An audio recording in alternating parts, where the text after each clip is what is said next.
dans la vie, c'est qu'on nous aime. Même si c'est pour la nuit, on prend quand même des parents, des amis qui nous comprennent. Ah, tu veux de l'amour, eh bien enveloppe sur ton plateau télé ce matin. Il est 8h moins 7 minutes. Nous sommes le lundi 1er février et Laurence Stolaza est avec nous. Comment allez-vous, ma chère Laurence? C'est la question du jour. Et oui, comment allez-vous? Ce sera d'ailleurs l'occasion de lancer une nouvelle chronique, justement, à votre attention pour savoir comment vous gérez la crise sanitaire. Vous pourrez nous envoyer vos vidéos sur cette adresse montélématin@francetv.fr pour savoir quelles sont les conséquences, les effets de la crise sanitaire sur votre morale, sur votre bien-être, et tous nos experts vous répondront. Alors on le sait, nos étudiants, nos jeunes, de façon générale, en France et ailleurs d'ailleurs, vont plutôt mal. Est-ce qu'on peut les aider? Alors, il y a des dispositifs pour apporter des solutions. Il y a un décrochage santé, notamment chez les jeunes, et pas que les étudiants, chez les jeunes en général. Les raisons de ce décrochage, la précarité économique. Il n'y a plus de petits boulots pour non seulement bien se nourrir, mais aussi bien se soigner. Et le soin n'est pas gratuit en France, notamment avec les dépassements d'honoraires pour ce qui est les dents, les lunettes. Donc, ils n'y ont plus accès. Les espaces santé, c'est de ça dont je vais vous parler. Ils sont nés il y a 20 ans en France, soutenus par les municipalités la plupart du temps, et ils viennent aider le parcours d'errance de certains jeunes isolés ou en rupture. Alors, ces espaces sont gratuits, anonymes, non sectorisés. Ils sont une trentaine en France et ouverts aux 11-25 ans, et ils proposent des consultations. Consultations de quoi? Gratuites, de psychologues, de gynécologues, de médecins, de diététiciens. Et on a suivi justement le président de la Fédération des espaces santé jeunes dans ses locaux municipaux de la ville de Nanterre. Il a vu une augmentation des demandes, évidemment, ces derniers temps.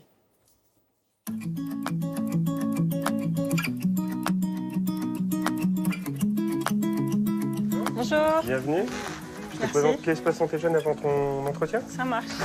Dans votre espace, qui vous voyez arriver et quelles sont les nouvelles demandes? C'est des demandes qui s'accentuent, donc le mal-être des jeunes, des demandes pour voir des psychologues ou notre addictologue, particulièrement les addictions aux écrans, les conflits familiaux, parfois les violences intrafamiliales, et le mal-être de l'isolement en fait, qui a été extrêmement compliqué à vivre pour ces jeunes. Et beaucoup de questions sociales, de demandes de denrées alimentaires, de demandes de logement. On a des jeunes qui terminent à la rue. Je pense qu'il va falloir penser à cette vague qui arrive et qui est la vague de la santé mentale. On voit de plus en plus de jeunes qui ont des troubles psychiques qui n'avaient pas d'antécédents. Depuis quand est-ce que vous vous sentez moins bien? J'ai commencé à me sentir moins bien pendant le premier confinement. Ça a été vraiment difficile de rester enfermée, du coup, donc je me sentais vraiment emprisonnée et je ressassais beaucoup des choses qui ont pu m'arriver. J'ai pas beaucoup de contacts, du coup, je me suis beaucoup renfermée et je sens que ça me fait pas du bien. Donc c'est pour ça que j'ai fait la démarche de venir vous voir. Il y a beaucoup de jeunes qui ont des problématiques familiales, conflits avec les parents, des choses souvent qui sont un petit peu anciennes.